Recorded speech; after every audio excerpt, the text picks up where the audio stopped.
Fate Likes to Play by Sierra Steinbrecher. Chapter 27. Advice. Clarice watched from a window set in the wall of the tower's spiral staircase as Hiccup walked out through the front gates with a pack thrown on his back. The whole kingdom had always ridiculed him as the weakest royal, but she wondered if the other princes would have the courage to just up and leave like that without armor or guards to fight someone probably much stronger than themselves. Toothless just helped him show that off. She looked down at her left palm. After last night, she felt like such a fool. Dancing was meant to be something wonderful between her and her husband, but all she'd done was hurt him.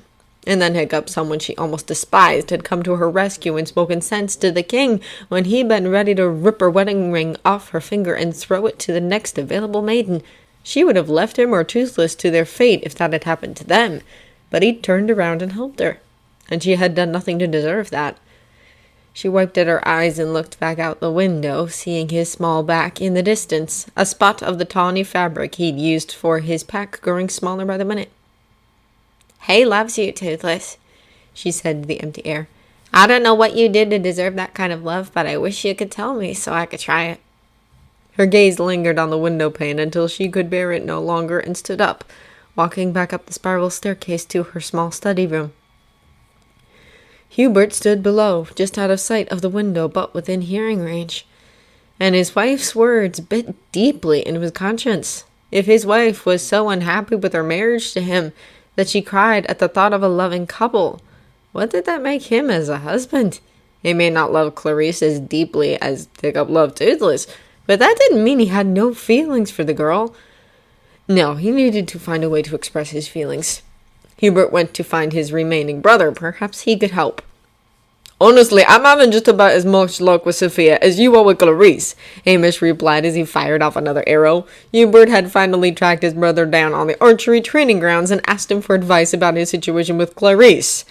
He hadn't given anything particularly useful so far, but he wasn't giving up just yet. "You had a better time at the ball, and she seems to be taking Hiccup's departure better than Clarice's. Is there anything you might have done?" Amos snatched another arrow, but paused in thought before bringing the string back to his ear. "Well, I did take a piece of advice from Gawain just before Hiccup and Toothless showed up." He pulled back the arrow and fired. "Why don't you go grab a bow yourself? Could get some nice practice in." The elder sighed. He was beginning to understand why Hiccup never tried to hold a conversation with Hamish. The boy couldn't concentrate on anything that didn't involve weapons. But he tried to steer his brother back on the subject of women and advice. "What did Gawain say to you?"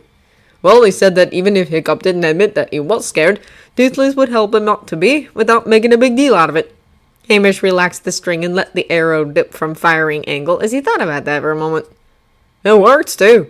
She stopped being so nervous, and I didn't have to fight with her about it. I'll have to ask him for more advice later." "Thank you, Hamish. And if you tilt your elbow a little closer to your back, you'll get more power." The second prince tried the suggestion, and the arrow had completely buried itself in the target. "Hey, you're right!" He turned to thank his brother, only to find that the man had already run off in favor of trying to find Gawain. The knight turned up in the armory, polishing the rust from one of their finer swords. When he saw the prince, he said, "Beautiful, isn't it?" He held up the sword and let Hubert admire the sharp, perfectly balanced blade. "It was one of the last your brother made, a prototype for his own. I can remember all the hours he put in to get it just right." He returned the weapon to his lap and picked up the polishing cloth again. "Now what can I do for you?" Hubert cleared his throat. "I heard that you gave Hamish a bit of advice about dealing with Sophia yesterday, and I was hoping you had something that might help me." The man didn't look up from the blade as he answered. "I only told your brother how Hiccup would have handled the situation. But I saw so little of them that I don't know nearly as much as some. Surely there must be someone I can ask for help." Gawain looked up at the prince in front of him. The man's eyes were wide and desperate.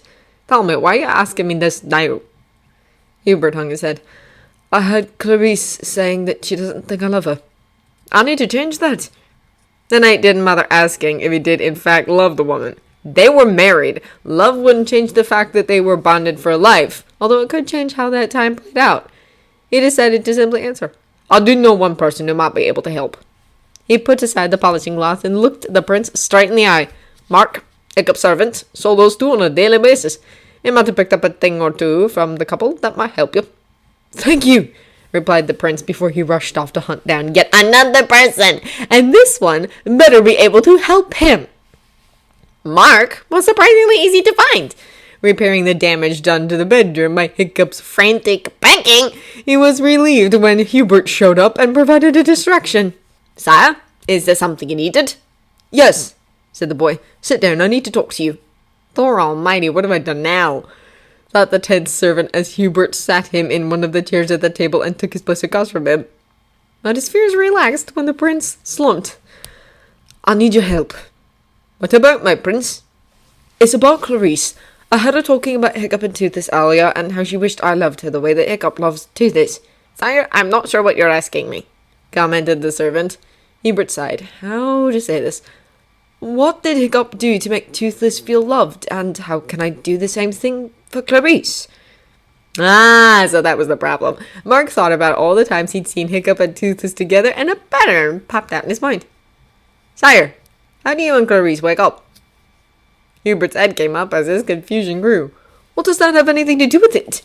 "Well, if Hiccup wakes first, he doesn't get out of bed until Toothless also wakes, and they greet each other in a variety of ways, usually involving laughter. It's really quite sweet.